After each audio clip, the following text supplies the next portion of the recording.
Assalamualaikum warahmatullahi wabarakatuh. Perkenalkan, nama saya Arifan Nugroho, NPM 21100100576, kelas 1N Rek Pagi BGM, prodi saya Teknik Informatika. Di sini saya akan menjelaskan materi 5 tentang ekuivalen dan konsekuensi logika, serta konjungsi dan arti konjungsi jamak, serta substitusi dan substitusi jamak. Di sini dosen pembimbing saya ada Bapak Adi Surya STMT. Universitas saya Universitas Islam Kalimantan Muhammad Arsyad Al-Banjari.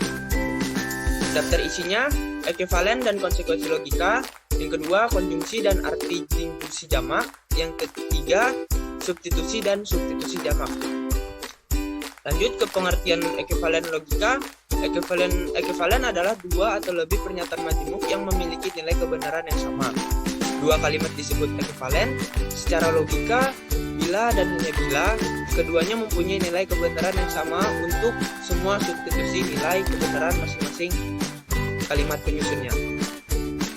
Jika P dan Q adalah kalimat-kalimat yang ekuivalen, maka dituliskan P dan Q, maka P, Q dan P juga. Dua atau lebih pernyataan majemuk yang mempunyai nilai kebenaran yang sama disebut ekuivalen logika dengan notasi. Dua buah pernyataan majemuk dikatakan ekuivalen jika keduanya mempunyai nilai kebenaran yang sama untuk semua kemungkinan nilai kebenaran pernyataan komponen-komponennya.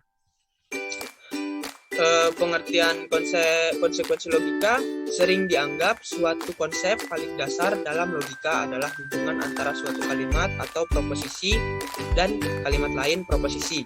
Suatu kalimat yang terakhir mengikuti kalimat sebelumnya. Sebagai contoh, kermit berwarna hijau adalah konsekuensi logis dari semua katak berwarna hijau, dan kermit adalah seekor katak.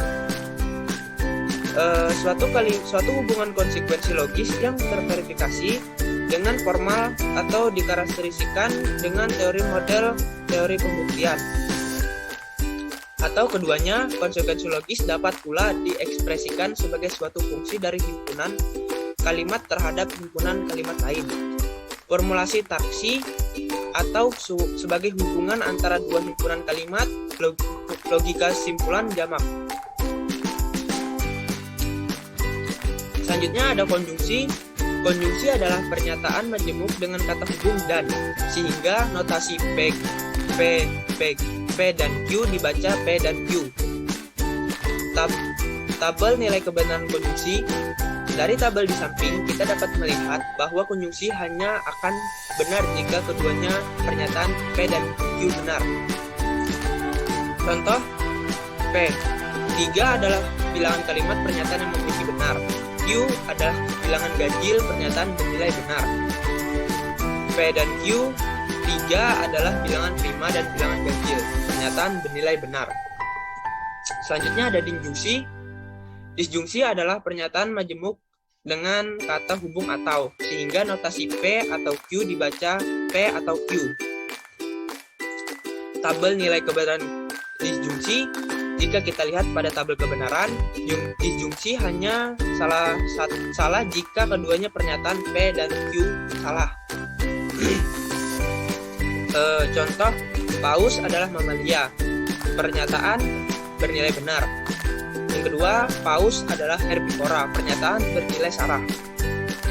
Yang ketiga ada P atau Q, paus adalah mamalia atau herbivora, pernyataan bernilai benar. Selanjutnya ada substitusi. Substitusi dibagi menjadi dua, yaitu substitusi total dan parsial. Substitusi adalah operasi penggantian subkalimat dari suatu kalimat dengan subkalimat lain. Substitusi total, penggantian seluruh kemunculan subkalimat. Substitusi parsial, penggantian 0, 1, atau lebih kemunculan subkalimat. Substitusi total adalah kalimat yang dihasilkan mengganti seluruh kemunculan B di A dengan C. Substitusi parsial akan menghasilkan salah satu kalimat dengan mengganti 0, sebagian atau seluruh kemunculan subkalimat B di A dengan subkalimat C. kedua himpunan sama namun bedanya ada yang tidak sama, atau dua himpunan A dan B bisa dikatakan sebagai ekuivalen jika anggota himpunan A memiliki jumlah yang sama dengan anggota himpunan B. Konsekuensi logis secara sering dianggap suatu pemikiran sangat landasan dalam logika. Konjungsi disjungsi jamak merupakan kalimat operator dari keduanya yang mengandung lebih dari satu kalimat. Substitusi dan substitusi jamak merupakan pemasukan yang lebih dari satu pemasukan karena makna jamak yang terkandung dalam substitusi jamak terdiri dari substitusi parsial substitusi total dan substitusi parsial. Baik, sekian presentasi dari saya. Wassalamualaikum warahmatullahi wabarakatuh.